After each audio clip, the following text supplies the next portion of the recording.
think it's taken about a year to get our bedroom to a place where I feel like it's near completion. I mean, I don't know if any part of a home can actually ever really be complete, but I feel like there is enough of us in this space for it to feel special for us, and I'd love to show you through it. This part of the bedroom is one of my favorite spots. I sit here to read. I have sneaky Sunday naps here, and this is a part of a sectional that we had in our last home. And because of everything, all the world events that were occurring, all of our things got packed up for about 2 years in a storage container at a dock. And so when we received everything, you can imagine it was kind of worse for wear, this couch. So I was fortunate enough to be able to find a wonderful furniture maker here who recovered it for me in this nice, beautiful teddy fabric that I have to admit my husband hates. He calls it towel material, but I love it. I find it so snuggly and cozy, and yeah, it's easy to fall asleep here.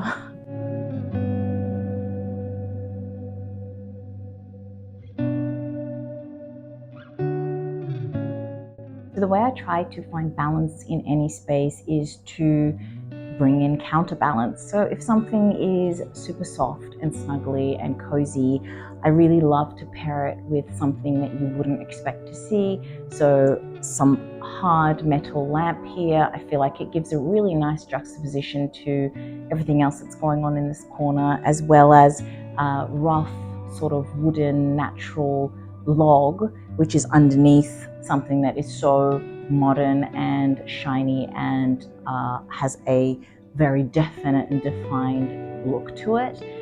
Everything else is kind of cozy just because of the nature of the space, and I've used this beautiful throw, which I've talked about in another video, that I got from the Lone Fox shop, and I have here, this is the teddy fabric, so good, and I have a pillow. I love these pillows. They're from Aura Home. I think it's an Australian company, and I just love that it's a circle. Again, this corner piece is quite rectangular, so adding a circular shape just gives it a bit of interest and breaks up all of the rectangles that are in this space. The art piece is something that I painted. It's part of my figurative portrait series, and hopefully I can share more of that on here with you guys. But yeah, I'm really excited about the colors that I'm exploring in those figurative pieces, and I feel like it's quite an extension of my general aesthetic, and so it sort of easily blends in with the rest of my home. So I want to tell you a little story about my bedside tables. They are actually planters, yes. So when I was looking for bedside tables, I couldn't find anything in the style and the shape that I wanted. And so I went to a gardening shop and I asked them to custom make me 2 planter boxes in these dimensions to fit in with this space and not to drill any holes in them. I think they thought that I was crazy because they made them in the wrong direction. I was like, no, you need to, can we please remake them, because I actually need them to be in this direction. Anyway, so they turned out beautifully, and what I love about them is that because they're planters, they of course are empty inside, and so that serves as storage for all of our next to bed side things, which I've removed, mind you, because obviously you don't want to see all the cords and all of our messy bedside things. But yeah, we have that storage space in the side, which is fantastic for putting things away. The other things that I love are these vases. I got them at a Japanese recycle shop here, and that's basically their secondhand goods from Japan. These ones are made of metal and in a beautiful emerald green color. Again, I've paired them together because one is very traditional in the way that it looks. It has beautiful carvings on it, and the other one is quite structured and quite modern in the way it looks. It still has a tag on it, which I'm scared to scratch off.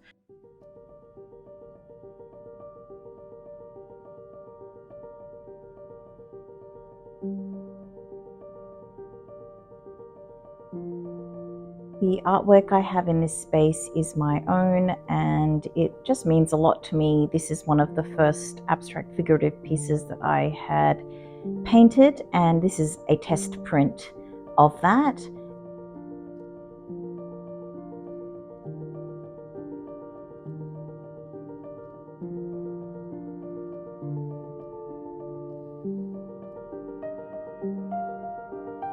The bed we had made in Myanmar also, it's actually made of metal poles, and the base is also metal poles, and then it just has like a wooden platform underneath. We used to sleep with it without, basically on the floor with the mattress on top of it. I was really inspired by Japanese designs of beds, just really low to the ground, and then just this very modern, clean, minimalist looking bed frame. It's traveled with us. It's a little bit scratched up and putting it back together again on this side was not an easy feat. I like the fact that it's simple, and even the bedding, I just like to have this bedding very, very simple. I went through a phase of trying to put lots of pillows and things on the bed, but I find it visually a bit too much. I feel like having a room which is calmer is sort of more conducive to sleep. So I've tried to keep it as neutral and calm as possible. I love color, don't get me wrong, I love color. And I can really appreciate colorful spaces and vivid colors, but I just can't live in a space that has such vivid color. But I definitely enjoy being in spaces that are like that and seeing spaces like that. I find them so inspiring. But I just find in my own home, and especially in the bedroom, I just like it to feel a lot calmer, a lot more neutral, and the color palette to feel quite natural. This piece of furniture is extremely special to me. It is probably one of the first things I bought when I went to Myanmar. When we went to Myanmar, we took just our suitcases, so we had no furniture. And so the first sort of, 3 to 6 months that we were there, I was just searching for things to help us to be able to live in our empty home. And this piece came from some furniture makers there that would find pieces of furniture from the early 1900s, and they would get them from homes, old colonial homes that had basically been abandoned, and they would refurbish them and bring them back to life. And I saw this chair and immediately fell in love with it. Obviously it's beautiful, but the weave is all done by hand. It's not machine woven, and that was restored. I've heard 2 different stories, but I will tell you both, and then maybe I will tell you a little bit more about the chair after I find out which story is correct. I was told that this chair was usually used for a captain in an army, and the captain would sit on this chair, lift his legs, and put his boots up onto those extensions so that someone could pull off his boots. I was also told that it is a chair for a monk, and it is where they used to rest. Both stories may be true. Like I said, I'm going to fact check that for you, but they're the 2 stories of this chair that I've been told.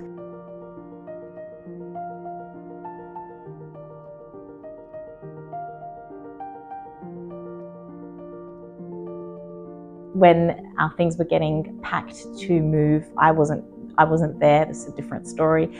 And there was stickers of our name and our destination of the furniture stuck onto a lot of our furniture, and they stuck something smack bang on top of this chair, and I can't remove the sticky residue, so you can see that a sticker was there. It's okay. It just gives me more of a story and a connection to this chair, where it came from, and an appreciation for that.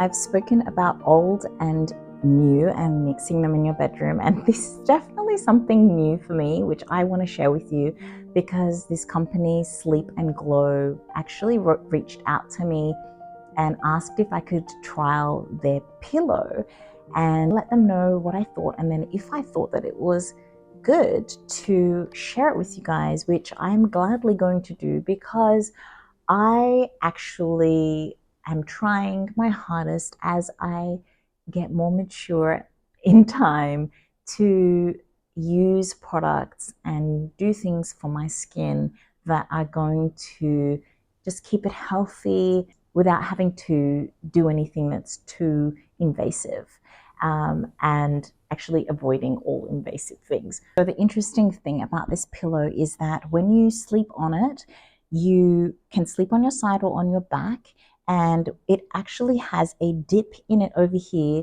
to stop you from smushing your face when you're sleeping, which makes so much sense to me, because when you're sleeping, I think, is a time where you are making indentations on your skin. You're like sleeping for at least, hopefully, 8 hours at night. And if you're pressing on your face in a not like nice way for 8 hours every single night, you can imagine that that's going to leave a mark or wrinkles on your face. And so they have made a pillow to help you sleep in a way that is not going to put pressure on your actual face. I have to be honest, it took me about 2 weeks, or 2 to 2.5 weeks, to get used to sleeping on it, because it's an anatomical pillow, and that's quite normal, because it's changing the posture of your sleep. And since then, though, I've been having deeper sleep, but also I am really happy because they've got the silk pillow cover, which I totally believe in, and then also it's stopping me from smushing my face when I sleep. So they've also given me a discount code, which I've put down in my comments section. So if you want to go and have a look at them, you can. But what I really appreciated about them was that they actually said, do not talk about this unless you actually believe that it was beneficial to you, which I thought in this day and age was such a lovely thing for them to do, is to actually care that me speaking about it was coming from a place of reality. So we are renting this home, and there are things in any rental, or even a home where you don't have the budget or aren't going to renovate, that you may not particularly like. And there are so many ways to mitigate those things. And I thought I'd just share with you what I've done in this room to remove those things that I'm not particularly fond of in the room from the line of sight. One is the floors.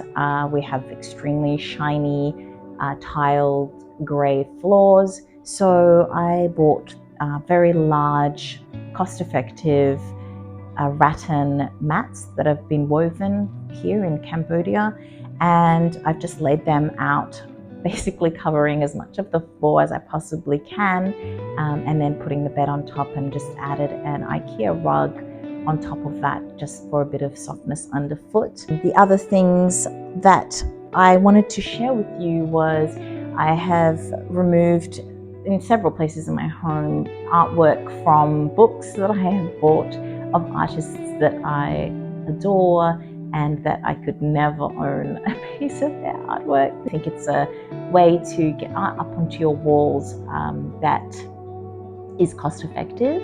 Let me know what you think about that. I know that there's probably conflicting opinions on this, but I also love even finding secondhand books that might be photography books, and you can take the pages out that really inspire you and frame them and put them up in your home. This one here I actually have used to also cover some of the plugs, but this is a picture, a drawing, pen drawing that I found in a project that we were doing in Australia in their garage that they had discarded, and the frame is falling apart, but I just loved the way that the frame was made, and you can see the handiwork in it, and this picture was lovingly put inside, so I really like that, and it reminds me of that home in Australia. Above this beautiful chair, I have hung a mobile that used to be hanging in my youngest son's bedroom over his cot.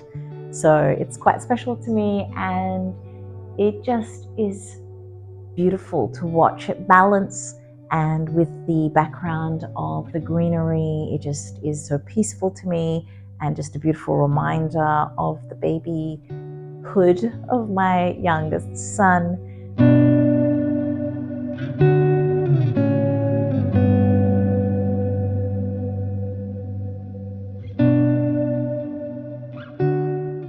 So this part of the room is just opposite of the bed. It is not complete, but just like this painting is not complete. But I wanted to show you because in one of my earlier videos, had talked about how to display small objects. I generally gravitate towards buying large objects because I don't like to have too much visual disturbance in my spaces. But some things are just so beautiful and so petite.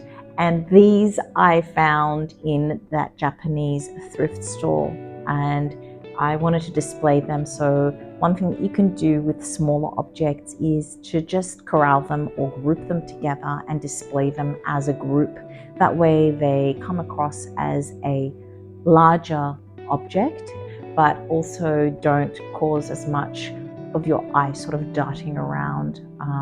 And they look a bit more cohesive and calm, in my opinion, because of the fact that they've been corralled. The other thing is also you can use color to bring together smaller pieces, so they may not all be the same thing, like I have here, which are little sake cups and some of my children's pottery, but they might, because they're in the same colorway, they will come together as a nice grouping. I do have an unfinished artwork hanging up on the wall, and that's because when I am in the process of creating a painting, sometimes I can get stuck and it can be very frustrating. So it's good to hang those pieces up, and for me, and to just see them and hope that maybe an idea will come forth that will help me push forward with that piece and know what to do next. And also, honoring the process. The process of creating things can be difficult, and it's okay, it's not finished, but it is still something that I'm proud of, and that when I look at it, I can have the opportunity to think of ways to move forward with it. So if you're stuck, if you're a creative and you're stuck with something, including with decorating your home, it's okay, slow down, take your time, look at it, observe, and just know that some idea, something is going to spark within you at some point, and is going to give you that motivation, push, inspiration to move through that block. So yes, so she hangs here, unfinished.